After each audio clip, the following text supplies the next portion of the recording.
Welcome to the Workamper Show, brought to you by Workamper.com. This podcast helps you discover how to finance your RV travel dreams. Each one of our episodes will introduce you to people who are already living the RV lifestyle or to work camping opportunities all around the U.S. You'll also learn how to hit the road the right way and make the most of every opportunity. Now let's turn over today's show to your host, Greg Gerber. Today we'll be speaking with a lifelong carpenter who found a way to combine his special skills with adventure to create a completely new lifestyle. Today's episode is sponsored by Workamper News. Much more than just a job listing website, when you put the tools of this professional service into action, you'll find out just how easy it can be to turn your work camping dreams into reality. A Workamper membership opens the door to a one-stop shop for all things work camping. Being the original resource for work camping, you'll find the largest number of job listings, be able to connect with a community of work campers, and view resources compiled by experts who've been enjoying the RV lifestyle for many years. If you're serious about leading a successful and enjoyable work camping lifestyle, then membership is for you. Join today at www.workamper.com. Embark on new adventures today with the support of Workamper News behind you. Rick McClure discovered work camping in a way that couldn't have been more unexpected. After retiring, Rick came across a post about cabin building opportunity just outside Glacier National Park. He responded quickly, which led to a phone call, and within minutes, he had secured a position that turned into one of the most rewarding experiences of his life. Rick shares how his skills as a carpenter opened the door to a work camping role that combined meaningful work, flexible hours, and an incredible location on 180 acres just east of Glacier National Park. He talks about building cabins and decks, serving as a camp host, and enjoying daily encounters with wildlife and travelers from around the world. Rick also explains how this opportunity allowed him to work on his own terms, earn a solid wage, and even create a memorable summer experience with his daughter.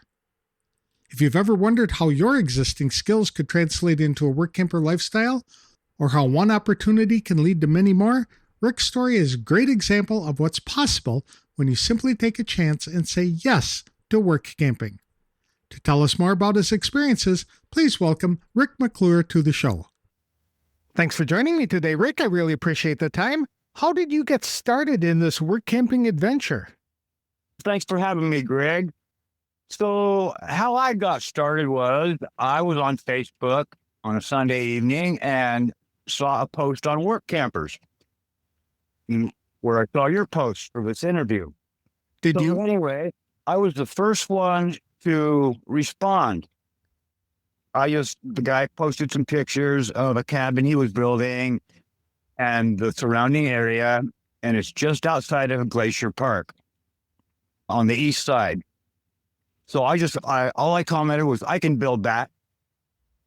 And he had an email address, so I emailed him. Next thing I know, he's calling me. And we talk on the phone. And, probably half hour, we're chatting. And the gentleman's name is Jonathan Carlson. He's originally from Canada. And he's my age. He's 60. I'm 64. Retired last year. And I talked to him for about a half hour, and he goes, I got about 25 people responded to my ad. He goes, I'd like to talk to a few more, but I like your vibe. And so we hung up, and 5 minutes later, my phone rings again. And he says, I'm not even going to call anybody else. He goes, if you want the position, you're welcome to it. That's a fun way to get a job. Yeah. So 2 days later, I'm over there. And I drive going to the Sun Road going up there because it's just right out. It's 10 miles from the entrance on the east side. And I'm awestruck. I don't know if you've ever been to the park, but it is amazing. I went there during COVID. Everything was shut down, and I made a vow to go back. Oh, yeah, you got to go. You have to go. Super. So anyway, I get over there at 6 o'clock in the evening. His girlfriend's cooking dinner. We sit and chat and have dinner, and so we just started in the morning. I started doing some maintenance and stuff. He had 5 cabins on 180 acres, and one had a campsite with my trailer, a laundry room, and 2 other glamping trailers.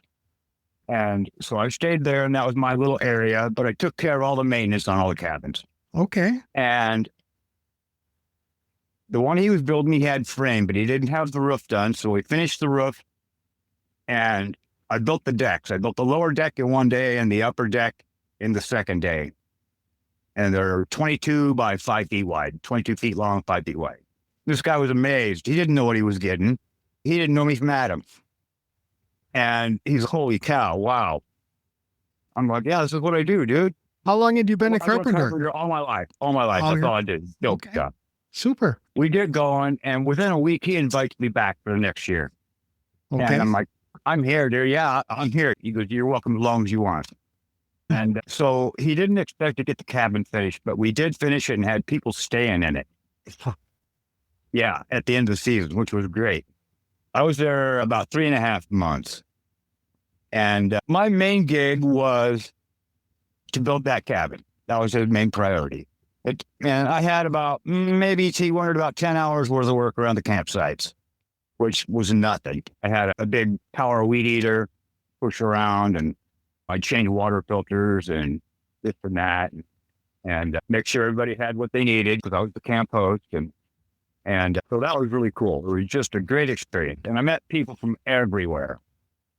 I can imagine. You said he had 5 cabins? Yeah, there was 5 cabins and two trailers. Okay. And I was in the immediate vicinity of 1 cabin and 2 of the trailers. And then there was another cabin about a 1/4 mile away, and then the other 3 were about a mile away. Pretty good sized property. Yeah, it was. And as a camp host, you were able to interact with about 7 people. So it wasn't very stressful either. No, it was really laid back. And people were so gracious and so nice. So my friend Jonathan Carlson owns Glacier Springs. And that's the name of the Airbnb in Babb, Montana. It's only 10 miles from the start of the Going to the Sun Road at St. Mary. And we're putting 2 foundations in this spring. And as long as he gets them weather tight, he's happy. That's all he wants this year. We'll be building some trails and doing some other fun stuff. I'm going to set up a little archery grounds.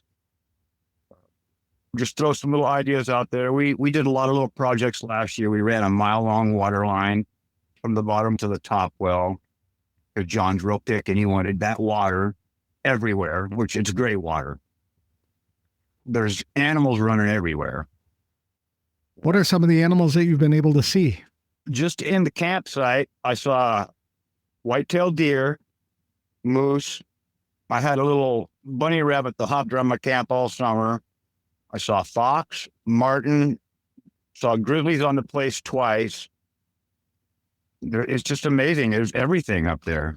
I would love to see an elk or a moose in the wild. I think that would be spectacular. I never saw any elk the whole time I was up there, but I saw quite a few moose right on the property. And the first grizzly I was about 20 feet face to face with. That would be a little unnerving. It was a little bit, yes. He ran about the same time I did. And so we were even. And he's telling all of his buddies, that was unnerving. I encountered this strange 2-footed creature. Yeah. Yeah. So you've been doing this for how many years? I just started. That was my first experience last year. Okay. And now you're back again this year. This guy invited me back as long as I want to go. Oh, that's fun. Yeah. And it's great. This guy is so awesome. John is the most amazing person. He's smart, funny, just laid back. He is the most laid back person to be around. He's not in a hurry. You can work as many hours or as few hours as you want. Okay. And I had my daughter over there. She's 18 now for vacation. And his girlfriend is from Argentina. She couldn't get a visa this year. So he asked if my daughter wanted to come over and do housekeeping. So she'll be over there working all summer with me. That's fun. How many kids do you have? Make her a little bit of money before she goes to college. How many kids do you have? I have 2 daughters. Danny's 18 and Elsie's 24. Wonderful. That's neat. Yeah. Is this job a paid position, or do you just put in the hours to get the free site? I It was posted for $18 an hour. And before the man even paid me, he says, "You're worth more than that." He goes, "I'm going to pay you $20 an hour." So I Okay. get $20 an hour, which you can't beat that. And a free campsite that would run someone $200 a night. Easy in Glacier National Park. Yeah, that sounds about right right. outside of Glacier. It's beautiful. And how many hours a week do you put in as a typical? I was putting in 40 hours a week. Okay. I was working 6 days a week and putting in at least 40 hours a week. When my daughter was there, I'd only put in 20. You had that kind of flexibility? Oh, yeah. Yeah. And I would start like 6 o'clock in the morning and I'd be down there bending nails or doing other maintenance I could do. By 10, 12 o'clock, we'd have the rest of the day. We went out and we would go zip lining, we'd go hiking. There was National Indian Gathering there in Browning, a half hour away we went to. All sorts of cool things to do. That sounds like fun. Yeah. Yeah. And I understand that you might have another opportunity available somewhere else. Over by Mount Rainier, a gentleman's putting up some little cabins that are a little Lincoln log type. They're a kit. And so he's setting up all the machinery to mill all the lumber and put them together. He wanted me to come over this spring, but I wasn't able to make it. So when I come home from Glacier in October, I'll probably head over there for the winter. Okay, because that part of the country doesn't get a lot of snow. It does at times. They've had a couple of pretty good storms this year, but it didn't really affect him in the area for, I don't know, for whatever reason, but they'll get feet of snow dumped on them over there. What have you liked most about this work camping experience? The flexibility is nice. The location is, you can't get a better location. The people I meet are just so cool. Like I said, I have experiences with people all over the nation, different parts of the world. My favorites are these 2 grandmas from Cleveland in their 70s. They pulled up. First thing they did, popped the lawn chairs out on the deck on their glamping. And I went over and introduced myself, and they offered me shots of tequila. The grandmothers. That is hilarious. Yeah. They were so awesome. They were just 2 great gals. And I go out and build fires with them. They were there for a week and a half. And it was a hoot. They were a hoot. Ginger and Cindy from Cleveland. I bet you could get a job as a carpenter pretty much anywhere. Well, I was actually offered a couple of jobs when I was over there. John had friends, he'd come in and they would look at my work and go, "Wow, that's pretty good." And I'm retired. This is a labor of love for me, the building and stuff. And the other stuff's a bonus. The outdoors, the scenery, just the environment. That's my church. Have you faced any challenges when doing all of this? None whatsoever. I'm a rogue anyway and a minimalist, so it really suits my lifestyle. I'm not really money motivated. I never really have been. I have family and they're grown and raised. I'm divorced. My kids are still my life, but I have no regrets of any of it. That's wonderful. And you'll be here all summer until October anyway, right? Yeah. I'll go over in mid-April and I'll come home sometime mid-October. Are they building additional cabins this summer too? Yeah, we're building 2 more. Okay. Yeah. Does he need more help? It's going to be kind of like a barn style with a gambrel roof, the old-fashioned barn style. And we'll be putting in some trails. It's, like I said, it's a good-sized property. He owns 180 acres there, and he owns another chunk of land a few miles north of there, too. He's quite the entrepreneur. He also is in a partnership down in Argentina with a gentleman. They have 35 Airbnbs down there. Wow. But like the place Glacier Springs is just, if you want somewhere that's peaceful and close to the park, it's the place to be. Is he hiring any additional work campers? He didn't last year. He had his girlfriend doing the housekeeping, which my daughter's going to do. But he hired a couple from Texas, a man and a woman, and she's professional housekeeper. and he does maintenance and whatnot. He's a retired pro football player, coach of the Ravens. That'll be interesting to meet those people. And John is quite the visionary. He even wants to put an event center up there. He's a little bit worried about the environmental impact because that's just the way he is. Okay. But, Yeah. So when this ends, you might be going over to the western side of Washington to start a similar kind of job, but you plan on returning to Glacier National Park next summer? I do. Okay. I do. I'll do this as long as I can. Like I said, I just turned 64. Physically, I'm in great shape. I can get around really. I do a lot of hiking and fun stuff, and I'm fairly active and not all broke down, so I can do those things. So you were a professional carpenter for your entire career and retired, and you stayed as a carpenter, but on your own terms. Yeah. Okay. Well, that's a good way to look at it. Yeah. That's fun. So you love the carpentry and you can do this and it pays well and you get to enjoy an excellent experience along the way.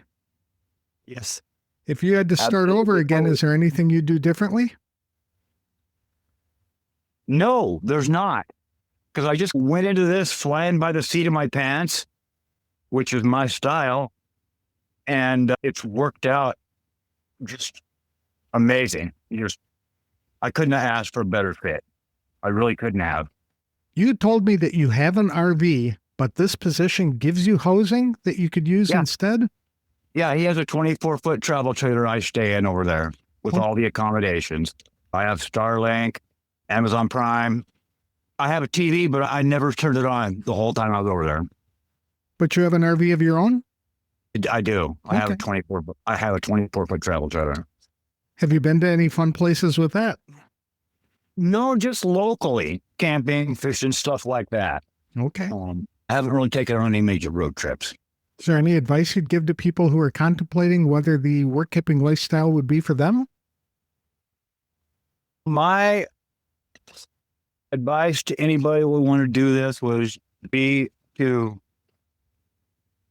do it, to follow what you feel and to do it. I had a really good feeling about this guy just from talking to him on the phone. And so I just had a feeling it was going to be a great experience. That's neat that you were able to connect like that so quickly and the position pretty much fell in your lap. It did. And it was an amazing fit. It couldn't have been any better.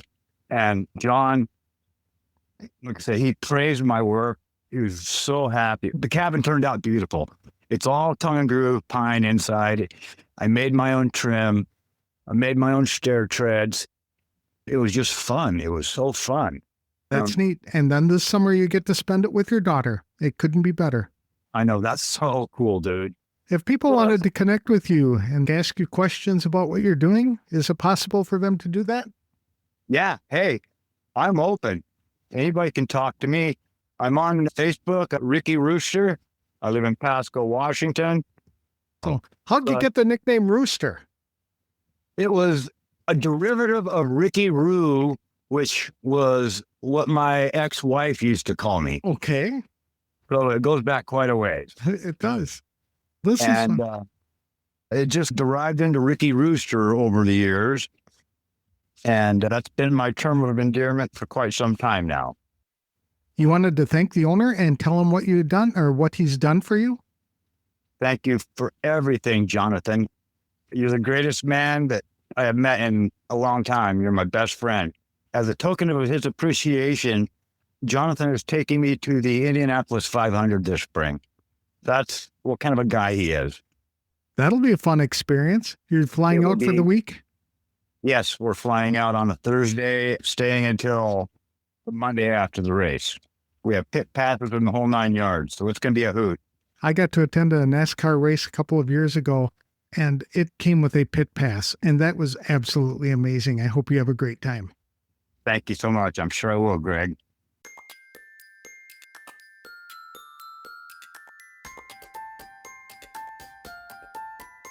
Rick McClure's story is a great reminder that work camping doesn't have to be complicated. Sometimes it starts with a single conversation and a willingness to jump in. For Rick, that leap led to a fulfilling role where he could use the skills he developed over a lifetime enjoy the outdoors, meet interesting people, and create a lifestyle that fits exactly what he wants at this stage of life. This story highlights the flexibility of Workamping, the value of trusting your instincts when evaluating an opportunity, and the importance of finding a good fit with the people you work with. Rick also showed how Workamping can open doors to future opportunities, including additional projects and new locations, as well as maintaining control over your schedule and workload. As he looks ahead, Rick plans to continue returning to the Glacier National Park area while exploring other opportunities. That proves Workamping can be a stable source of income and a source of adventure at the same time. If you would like to connect with Rick and learn more about his experiences, you can find him on Facebook under the name Ricky Rooster in Pasco, Washington. If you'd like to explore opportunities like the one Rick found, be sure to visit Workamper.com to discover a wide range of Workamping positions across the country. Today's episode was sponsored by Workamper News. Wouldn't it be nice if Workamping job listings for your ideal locations just appeared in your email inbox? They can when you're a Workamper News member. Join Workamper News today to start using the best toolkit for finding your next Workamping gig. When they turn on job alert emails, members can select to receive help wanted ads for just one state or all the states they want to be in. Each email contains the full ad text, so there's no need to have to click on a link, go to a website, and then hunt around for the ad just to see if the job even interests you. The job finding process is easier with Workamper News, so join today at www.workamper.com.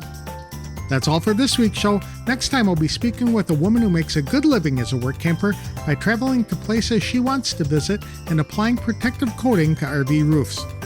I'll have that interview on the next episode of The Workamper Show. Thank you for listening.